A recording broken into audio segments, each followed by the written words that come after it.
Olá, tudo bem? Estamos aqui para mais um estudo, né?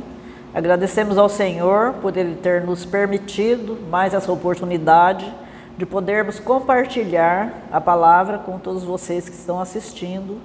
E nesse momento nós vamos elevar o nosso coração ao Senhor em oração. Amém? Senhor, nós agradecemos a Ti, louvamos o Teu nome por este dia.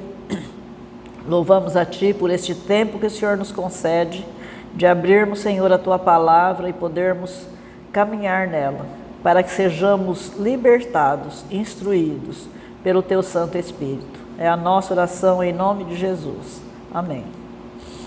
Então nós vimos no estudo anterior como e onde a mentira entrou na humanidade. Vimos quais foram as consequências. Mas também nós vimos, através da palavra em João 8, 32, 36, que há libertação para todos os males causados em consequência da mentira. O Senhor diz em sua palavra que podemos conhecer a verdade e conhecer seu Filho para desfrutarmos essa libertação. Então, dando continuidade, retomando o nosso estudo, intitulado Mentiras em que as mulheres acreditam e a verdade que as liberta. Quero mais uma vez chamar sua atenção para a mentira contada a Eva no Jardim do Éden. Nós vamos ler novamente Gênesis 3, alguns versos desse capítulo, para que possamos tocar nesses assuntos. Então nós estaremos lendo primeiramente o verso 4, que diz assim: Então a serpente disse à mulher: É certo que não morrereis. No verso 5, porque Deus sabe que no dia em que dele comerdes, se vos abrirão os olhos, e como Deus sereis conhecedores do bem e do mal. Verso 6, vendo a mulher que a árvore era boa para se comer, agradável aos olhos, e árvore desejável para dar entendimento, tomou-lhe do fruto e comeu, e deu também ao marido, e ele comeu. Verso 17, e a Adão disse: Visto que atendestes a voz de tua mulher e comeste da árvore que eu te ordenara não comesses, maldita é a terra por tua causa. Em fadigas obterás dela o sustento durante os dias da tua vida. No suor do rosto comerás o teu pão, até que tornes a terra, pois dela foste formado. Porque tu és pó e ao pó tornarás. O Senhor Deus, por isso, o lançou fora do jardim do Éden, a fim de lavrar a terra de que fora tomado. Então, vemos, só nesse pequeno trecho que lemos, quantos malefícios essa mentira trouxe a Adão e Eva e, consequentemente, a toda a humanidade. É importante que a gente enfatize esses malefícios. Vamos enumerar esses malefícios para que eles ficam bem gravados na nossa mente. O primeiro malefício e o mais grave fez com que eles se escondessem de Deus, porque o pecado plantou o medo em seus corações. Já não podiam mais desfrutar da comunhão diária com o Senhor. Isso está no verso 10. Segundo malefício, trouxe maldição à terra. E colhemos esses frutos até hoje, ervas daninhas, espinhos e etc. Isso está no verso 18. Então, a terra se tornou em maldição por causa do pecado do homem, do pecado cometido no Éden, pelo homem e pela mulher. Tá? E o terceiro trouxe a morte, que está no verso 19. Porque o homem ele não foi feito para morrer, né? Ele viveria eternamente desfrutando a presença e a companhia do Senhor. Tá? Então, porém, como o Senhor disse lá, se comeres, morrerá. Então trouxe a morte, tanto a física como a espiritual. Né? A espiritual trouxe separação do homem do Senhor. E a morte física nos leva de novo ao pó de onde nós fomos formados. Se estudarmos o livro de Gênesis, nós veremos que a partir daí vieram muitas outras consequências. Então, nós vemos o que? Homicídios, né? Eva, ela foi a primeira, né, a cair, a desobedecer o Senhor, e foi a primeira mulher mãe de um homicida. Né? Então, eu quero que você observe como uma mentira foi o ponto de partida para todos os problemas na história do universo. Cada problema, cada guerra, cada ferida, cada relacionamento despedaçado, cada mágoa, tudo consequência de uma simples mentira. Então, como as mentiras costumam fazer, essa primeira mentira cresceu e gerou mais mentiras. Eva acreditou na mentira e nós, as filhas de Eva, seguimos seus passos. A jornada que você e eu estamos prestes a fazer nesse livro, que é muito claro e importante, né? Pode não ser fácil, mas eu conheço o bom pastor que nos ama muito, que deu a sua vida por nós e que nos levará pela mão a pastos verdejantes e a águas tranquilas, se nós permitirmos. O bom pastor, ele nos dá essa garantia em Mateus 11, 28 a 30, e nos chama para irmos a ele. Então, a palavra diz assim, ó: vinde a mim, todos os que estáis cansados e sobrecarregados, e eu vos aliviarei. Tomai sobre vós o meu jugo e aprendei de mim, que sou manso e humilde de coração, e achareis descanso para a vossa alma, porque o meu jugo é suave e o meu fardo é leve. Então, aqui, vendo o verso 29 e o 30, ele fala: tomai sobre vós o meu jugo. Essa frase, ela está relacionada com o quê? Com disciplina e discipulado. Colocar o pescoço sob o jugo é deixar a sua alma ser instruída por esse bom pastor, né? Então ele chama para que a gente coloque, né, o nosso pescoço debaixo do jugo dele. Ele fala: meu jugo é leve e é suave. Então ele vai o quê? Ele nos disciplina e nos discipula para ele, tá?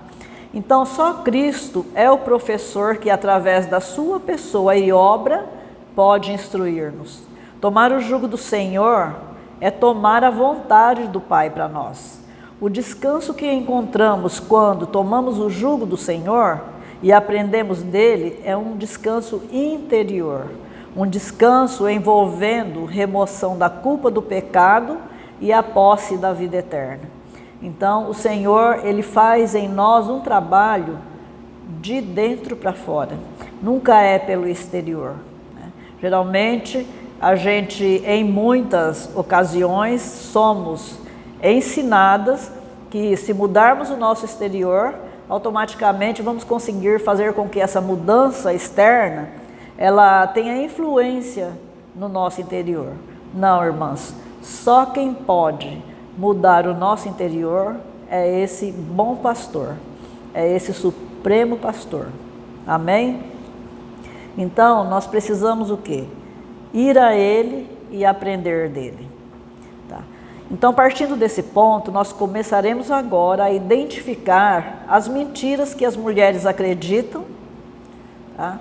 E nós começaremos aonde? A primeira mentira que nós vamos falar é sobre a mentira sobre Deus. Tá? Então, nós aprendemos muitas coisas sobre Deus que não tem nada a ver com esse Deus que nos ama com amor eterno, com amor incondicional, e quer o quê? Quer nos levar a ter uma vida de comunhão com Ele, através do seu Filho. Amém? Então, a autora desse livro, ela optou por começar a lidar com as mentiras em que as mulheres acreditam sobre Deus, porque não há nada mais importante do que aquilo que pensamos sobre Ele.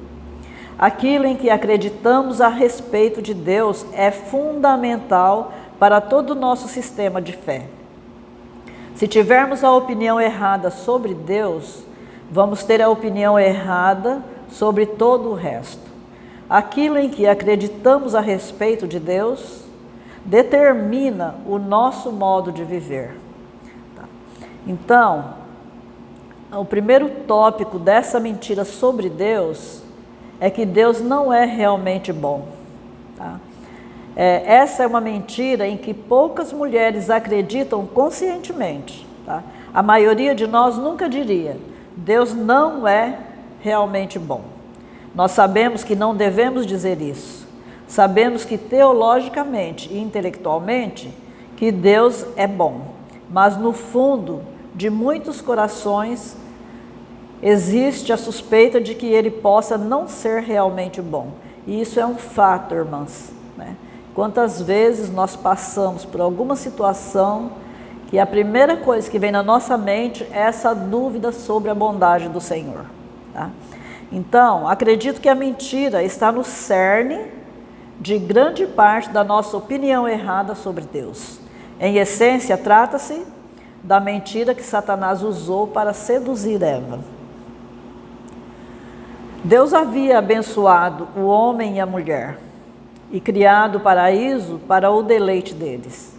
Ele lhes tinha dado a liberdade de partilhar do fruto de qualquer árvore, exceto de uma. Tá? Se você tiver dúvida sobre a bondade de Deus, volte e releia os 2 primeiros capítulos de Gênesis. Lá você verá um Deus pessoal, generoso e bondoso. Tudo o que Ele fez era bom porque era um reflexo da sua bondade. Quando o Senhor criou todas as coisas, né, quando Ele chegou no final de toda a criação, Ele falou: tudo é bom.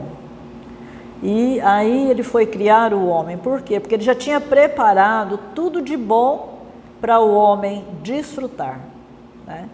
E então, quando a turbulência, a dor ou a decepção entram em nossa vida, quando perdemos pessoas que amamos, quando as coisas não saem como esperávamos ou como havíamos planejado, Satanás nos tenta a questionar: será que Deus é mesmo bom?